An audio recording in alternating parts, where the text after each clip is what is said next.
Welcome to my channel में आपका स्वागत है। आज पिछली बार मैं आपके लिए एलसीएम का पार्ट फर्स्ट लाई थी। आज हम एलसीएम एसएफ का पार्ट 2 करेंगे, जिसमें इसके कुछ इंपॉर्टेंट क्वेश्चन हैं, किस स्टेप्स होते हैं वो करेंगे।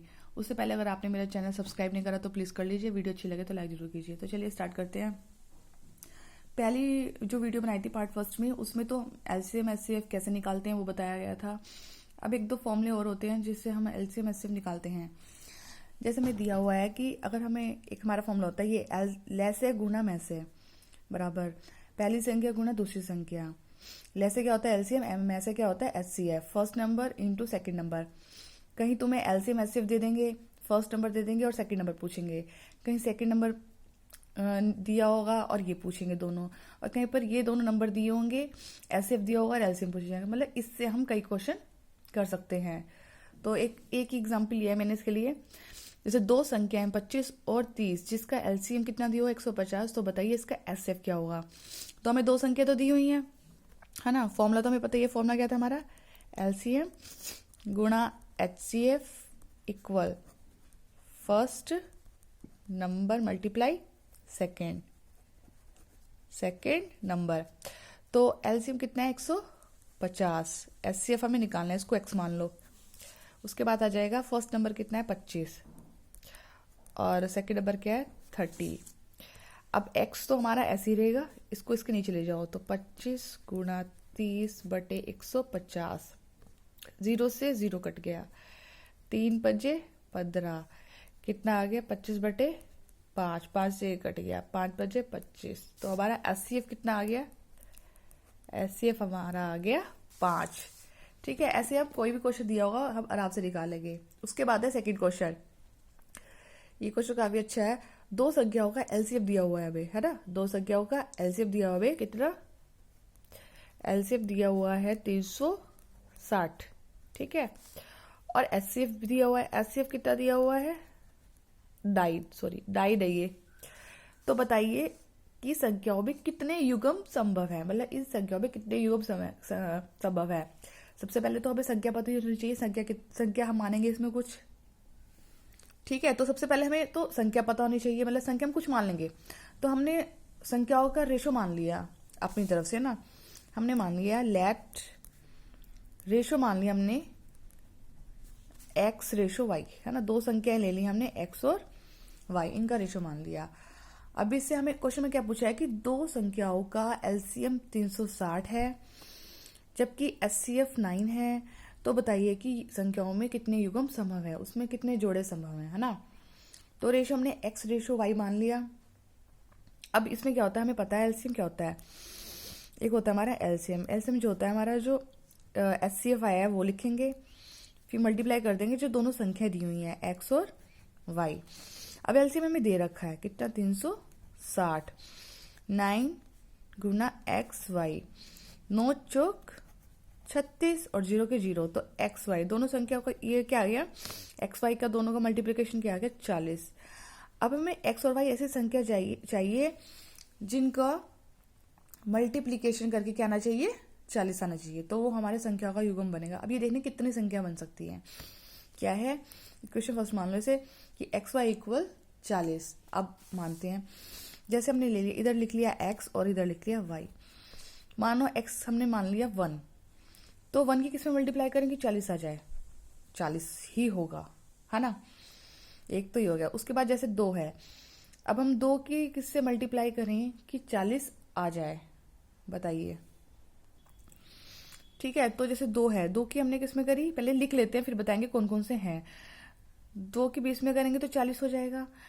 3 में करके नहीं आएगा ना, 4 में करके आएगा। 4 में किसकी करेंगे 10 की, 4 धाम 40 हो जाएगा ना। उसके बाद आ जाएगा 5 भी नहीं होगा, 6 भी नहीं होगा, 7 भी नहीं होगा, 8 हो जाएगा। 8 कितना हो जाएगा 8 पंजे 40। अब यही ले लीजिए कुछ, है ना। अब इसमें देखो 1 की मल्टीप्लाई 40 में कर रहे हैं तो हो रहा है, तो ये तो युग्म माना जाएगा। अब 2 के 20 में करके 40 हो रहा है, लेकिन देखो 2 के पार्ट से भी कट रहा है 20, मतलब ये दोनों आपस में कटते हैं एक दूसरे से, है ना, कट जाते हैं। मतलब जैसे कि ये 2 के टेबल से कट गया, ये भी 2 के टेबल से, ऐसी संख्या नहीं होनी चाहिए जो उसी टेबल से दोनों संख्या कट जाए, तो ये वाला तो माना नहीं जाएगा। उसके बाद जैसे 4 और 10 है, अब 4 और 10 भी नहीं होगा, 4 भी 2 के पहाड़े से कट जाता है और 10 भी 2 के पहाड़े से कट जाता है ना, तो ये भी हमारा नहीं होगा। अब 8 और 5, 8 पंजे 40, 8 2 से कटता है और ये अपने 5 से, ये 5 से कट जाता है ना, तो ये अलग अलग से कटता है, सेम टेबल से नहीं कटता है, तो ये आ जाएगा। तो इसके युग्म कौन कौन से हो गए, इसके दो बन रहे हैं, x और 40 और 8 और 5, है ना, ये हमारी दो संख्या बन रही हैं। तो हमारे कितने युग्म संभव है, दो युग्म, दो युग्म संभव है। अब इसके पेयर क्या बनेंगे, बताओ पेयर क्या बनेंगे, पेयर बनेंगे, देखो हमारा क्या था, एक्स वाई इक्वल 40 था ना, फिर हमारा ये क्या हुआ, हमारा 1 इंटू 40, एलसीएम कितना है हमारा, जैसे 1 और 40 है ना, तो इसका एचसीएफ क्या था 9, इसका भी एचसीएफ क्या था, दोनों में एचसीएफ 9 9 हम मल्टीप्लाई कर देंगे, कितना आ जाएगा 9 इंटू 1 और 9 इंटू 40, है ना। दूसरा वाला क्या है हमारा 8 है, इसमें भी 9 इंटू 8 और 5 इंटू 9, तो युग्म क्या आ गया, इसका आ गया 9 और 9 चौक 36, 9 और 360 आ गया इसका पेयर, और इसका क्या आ गया 9 अठे 72 और 5 नहीं 45, ठीक है, कि मतलब जो हमारी संख्या आई है उसमें दोनों में एचसीएफ हम क्या कर देंगे, मल्टीप्लाई कर देंगे। तो क्वेश्चन समझ में आ गया, एलसीएम दिया था, एचसीएफ दिया था, रेशियो हमने मान लिया एक्स और वाई है, तो हमारा एलसीएम क्या होता है, एचसीएफ मल्टीप्लाई एक्स वाई, है ना, दोनों संख्याओं में एचसीएफ की मल्टीप्लाई हो जाएगी। उसके बाद क्या करा हमने, एलसीएम में भी दिया हुआ है ऐसे एक्स वाई का वैल्यू आ गया 40, अब एक्स वाई का मल्टीप्लिकेशन करके वैल्यू 40 आनी चाहिए, तो हमने एक्स और वाई के कुछ मान लिए, जैसे ये लिखा 1 40 2 20 4 10 8 5, 1 40 होगा क्योंकि ये अपनी टेबल से मतलब डिफरेंट टेबल से कट रहा है, जैसे 220 है, ये 2 से भी कट रहा है, ये भी 2 से कट रहा है, तो ये नहीं होगा, अपनी सेम टेबल से नहीं कटना चाहिए ना। तो इस तरह ये दो युग्म आ गए और इसमें हमने एचसीएफ की मल्टीप्लाई कर दी, तो हमारे पेयर आ गए। नेक्स्ट क्वेश्चन देखते हैं कि दो संख्याओं का में से 12 दिया हुआ है, उनका योगफल दिया हुआ है, में से कितना दिया हुआ है, एचसीएफ कितना दिया हुआ है 12 दिया हुआ है, और योगफल कितना दिया हुआ है, योगफल दिया हुआ है हमें 360। तो बताइए कि संख्याओं में कितने युग्म संभव है, इसमें भी युग्म पूछे हैं, तो सबसे पहले हमें क्या करना है, इसका रेशो मान लेंगे। तो हमने मान लिया लेट रेशो, हमने क्या मान लिया संख्या का एक्स रेशो वाई। अब इन्होंने बोला योगफल, योगफल क्या है इसका 360, तो संख्या है, संख्या में एचसीएफ भी जुड़ेगा, एचसीएफ की मल्टीप्लाई भी होगी, तो हमारा युग्म वो आ जाएगा 12x प्लस 12y इक्वल 360, योगफल क्या है 360, संख्या हो जाएगी हमारी x और y, तो x और y है, और 12 क्या होता है हमारा एचसीएफ जो होता है, मतलब मैसे होता है जो दोनों में आएगा ना, दोनों में आएगा, तो 12x संख्या हो जाएगी 12x प्लस 12y इक्वल 360। अब इसमें से 12 कॉमन आ जाएगा, तो x प्लस वाई इक्वल 2 आ जाएगा 360 बटे 12, 12 3 36, तो हमारा युग्म क्या बना, हमारा युग्म बना, सॉरी हमारी इक्वेशन बनी x प्लस वाई इक्वल 30। अब इस बेस पे हमें इसके पेयर बनाने हैं कि दो संख्या मानी जाएंगी और दोनों संख्याओं का योग क्या आना चाहिए, 30 आना चाहिए, है ना। तो यहाँ x और y लिख लीजिए, x और हमने क्या लिख दिया यहाँ पे y लिख दिया। देखिए 1 में क्या ऐड करें कि 30 हो जाए 29, ये दोनों अलग अलग उससे कटते हैं, तो ये तो होगा ही, जैसे 2 है, 2 का 28 करेंगे तो 30 हो जाएगा, लेकिन ये दोनों 2 के टेबल से कटते, ये नहीं होगा। ऐसे 3 का करेंगे, 3 का करेंगे तो कितना आ जाएगा 27, ये भी 3 के पहाड़े से दोनों कटते हैं, तो ये भी नहीं होगा। 4 का करेंगे तो कितना आएगा, 4 का करेंगे तो 26, ये भी कटता है, ये भी नहीं आएगा। 5 का करेंगे तो कितना आ जाएगा 25, है ना, ये भी नहीं है। 6 का करेंगे तो कितना आएगा 6 और आ जाएगा हमारा 24, है ना, ये भी नहीं है। उसके बाद आएगा 7 का करेंगे 23, 7 और 23 कितने होते हैं 30 होते हैं, और ये अलग अलग उससे कट रहा है ना, तो ये होगा हमारा 8 किससे कटता है, 8 रहने दो, 7 हो गया ना, वैसे है 8 और 22 भी ले लो तब भी वो भी नहीं आएगा ना, 8 और हमने 22 ले लिया, ये भी नहीं होगा। 9 और 21 ले लिया, ये भी नहीं होगा, 9 और 21 भी नहीं होगा। फिर 10 और कितने आएंगे, 10 और हो जाएगा हमारा 20 ये भी नहीं होगा क्योंकि 10 भी 2 से कट जाता है, 20 भी 2 से कट जाता है ना, अलग अलग टेबल से होने चाहिए। फिर है 11 किससे हो जाएगा, 11 और 19 लिया, ये दोनों अलग अलग है ना, ये हो जाएगा। उसके बाद है 12 किससे होगा, 18 से, 18 ये भी नहीं होगा ना। फिर है 13 हो जाएगा 17 से, ये दोनों अलग अलग हैं, प्राइम नंबर भी हैं और अलग अलग टेबल से, अपने टेबल से ही कटेंगे, तो ये पेयर बनाएगा।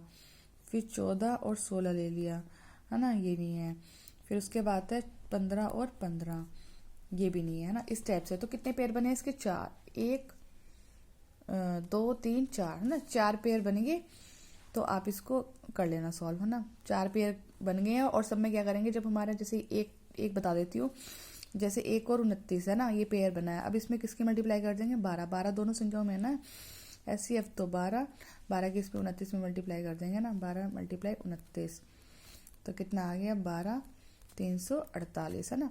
ऐसे दूसरा तीसरा चौथा ऐसे निकाल देना ना। एक बार आप इसका स्क्रीनशॉट ले लीजिए।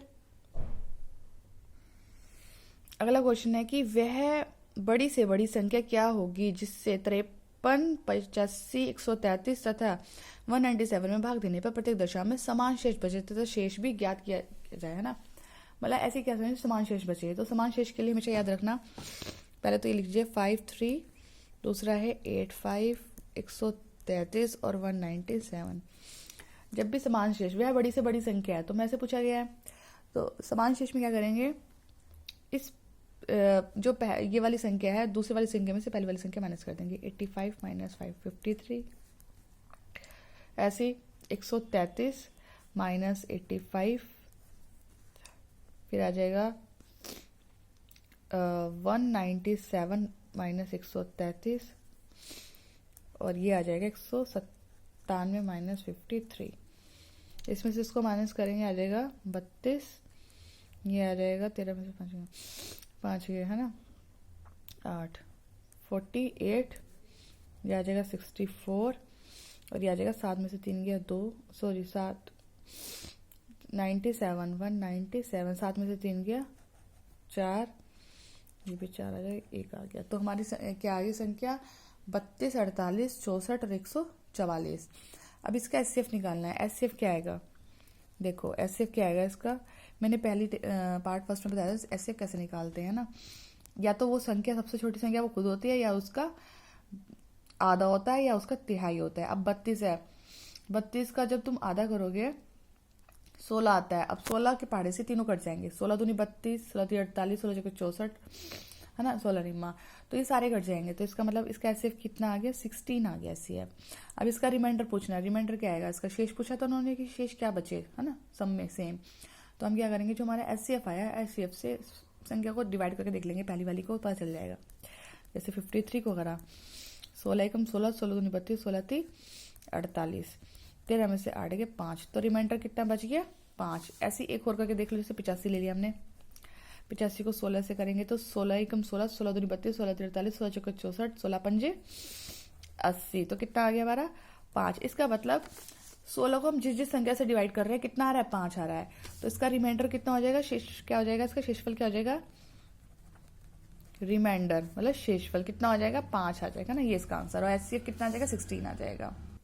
नेक्स्ट क्वेश्चन देखिए, घातांक संख्याओं का LCM SCF निकालना हो तो कैसे निकलेगा। 5 की पावर 12, 5 की पावर 18, 5 की पावर 27, 5 की power 36, find SCF and LCM। देखिए सबसे पहले देखिए, इनमें जो आधार है बेस इनका सेम है।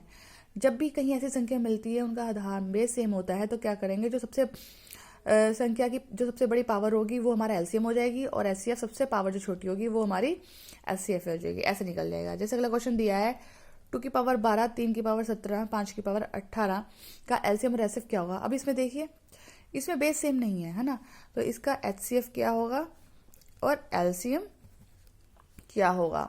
ऐसी संख्याओं के लिए क्या होगा हमारा, जब हमें ऐसे दिया होगा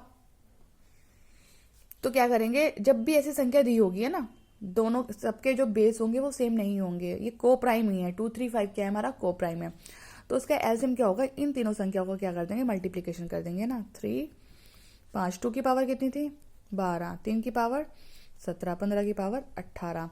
उसी तरह SCF क्या हो जाएगा, SCF हमेशा को प्राइम का क्या कर देंगे 1, क्या आ जाएगा 1। हमेशा याद रखना, अगर बेस सेम नहीं होगा और ये को प्राइम नंबर है।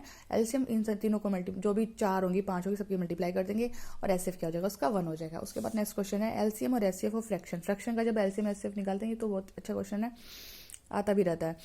जैसे इसका पूछा है एलसीएम क्या होगा, तो इसका डायरेक्ट फॉर्मूला है जब भी एलसीएम निकालने के लिए तो ऊपर वाले का एलसीएम निकलेगा, नीचे वाले का एचसीएफ निकलेगा, है ना। तो हमें क्या निकालना है एलसीएम।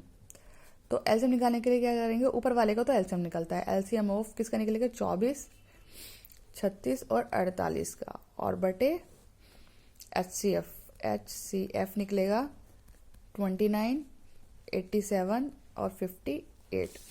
देखिए इसका एलसीएम तो सिंपल निकल जाएगा, 24 दूनी 48 कट रहा है, 36 नहीं कट रहा है, तो 48 को जब हम 36 से डिवाइड करेंगे कितना आएगा, 8 में से 6 गया 2 और 4 में से 3 गया 1, 12 तिया 36। अब 3 की 48 में मल्टीप्लाई कर देंगे तो कितना आएगा, 48 की 3 में मल्टीप्लाई करेंगे 3 अट्ठे 24, 3 चौक 12, 13 14। तो इसका एलसीएम कितना आ गया, एलसीएम तो आ गया हमारा 144। और एचसीएफ कैसे निकालेंगे, एचसीएफ जो है ये देखो 29, 87 और 58। 29 तिया कितने होते हैं 87 होते हैं, 29 दूनी 58 होते हैं। तो सबसे छोटी संख्या क्या है एचसीएफ में, सबसे देखते हैं सबसे छोटी संख्या या उसका आधा, तो 29 से दोनों कट रहे हैं, तो इसका मतलब एचसीएफ कितना आ गया 29। तो हमारा क्या आ गया एलसीएम आ गया, एलसीएम इक्वल हो गया 144 बटे 29। ठीक है, आप इसके एक बार स्क्रीनशॉट ले लीजिए। तो आज हमने क्या देखा, एचसीएफ और एलसीएम के कुछ क्वेश्चन करे हैं। तो कल आप एक नई वीडियो के साथ हम मिलेंगे आपसे। तो कल तक के लिए जय हिंद जय भारत। और अगर आपको मेरी वीडियो अच्छी लगे तो प्लीज़ लाइक जरूर कीजिए। Thank you.